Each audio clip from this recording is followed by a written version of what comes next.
Hello world, Cossy here. Yes, I'm back with another Geek Movie review, this time for one of the summer's most anticipated blockbuster movies, Guardians of the Galaxy. First off, I just want to say that this will be a completely spoiler-free review, and I will do another video, and this might become a regular thing with these comic book movies, where I do talk about some of the spoilers. I'll throw a link up somewhere over here, and you can go to that once it's up. But people have asked me to speak more in depth about some of the spoilers and some of the things and the universes that go on, and I want to do that separately. So this is a spoiler-free review, you don't need to worry about that. What's going on? Well, Guardians of the Galaxy, it is another fantastic Marvel team-up movie. It is the launch of the sort of galactic universe, the off-Earth universe.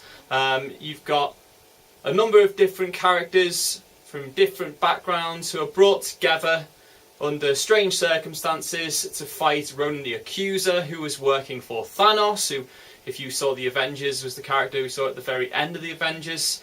They're trying to stop this weapon, another one of the Infinity Gems, which we've seen from the last couple of movies. The Tesseract, the Cosmic Cube, was one of them. The Ether in For the Dark World was one of them, which are huge weapons, gems that can be used to destroy planets and people and mess with time and reality and all sorts of different things.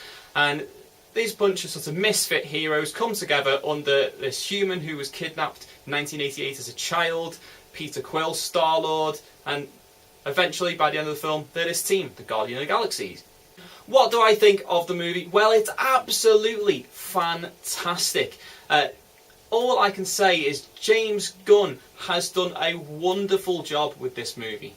He co-wrote it and directed it. Some of you may not be aware of James Gunn. He comes more from a horror background. He worked initially and got sort of cut his teeth as a director with Troma, and a lot of you know that I'm a big B-movie fan, so I was already a fan of him before he got this massive break to do this sort of sci-fi action adventure film, and he's got this perfect. The film is funny, it is emotionally overwhelming at times, it is tight and fast-paced, and each character is well fleshed out, and it has this great feel of a coming together, and it almost has a very similar arc to the Avengers in the way that happens. Each character is given quite a lot of gravitas and a brilliant crescendo at the end, and yeah, it's fantastic. I can't find a real problem with either the writing or direction.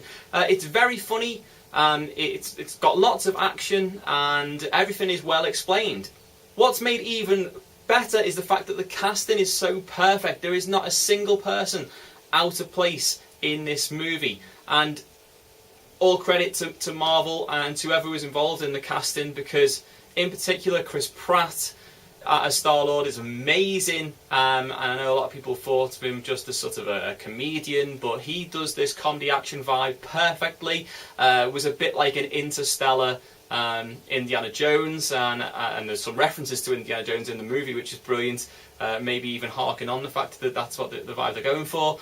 Zoe Saldana is brilliant. Batista is fantastic, and although his dialogue is fairly standard, his presence on the screen and his facial expressions, probably obviously with him being a wrestler, are brilliant and give more than a single word of dialogue that he actually speaks.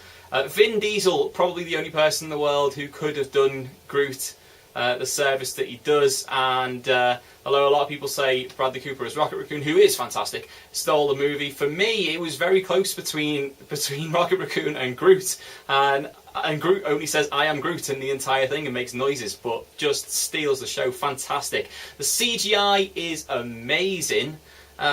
This is one of the best movies for integrating CGI and actual live action work.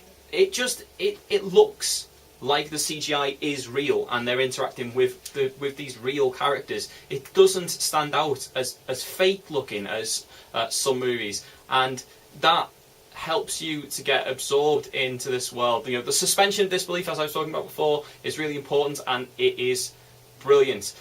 The soundtrack my God, the soundtrack is amazing. Great 70s, early 80s pop songs with a fantastic score. The relationship between the soundtrack and the actual storyline and the Star-Lord character in particular gives it even more gravitas. And I'm going to buy this soundtrack. It is brilliant, and just I can't say enough good things about this movie. You need to go and see it. I'm going to go and see it again. This is the first film since the Avengers where I thought I need to see this again. Also, stay till after the credits, as you always should. It's brilliant, and there's more things in there hidden than you'd expect, and some people will get it and some people won't, but just stay anyway, because it's good and you need to.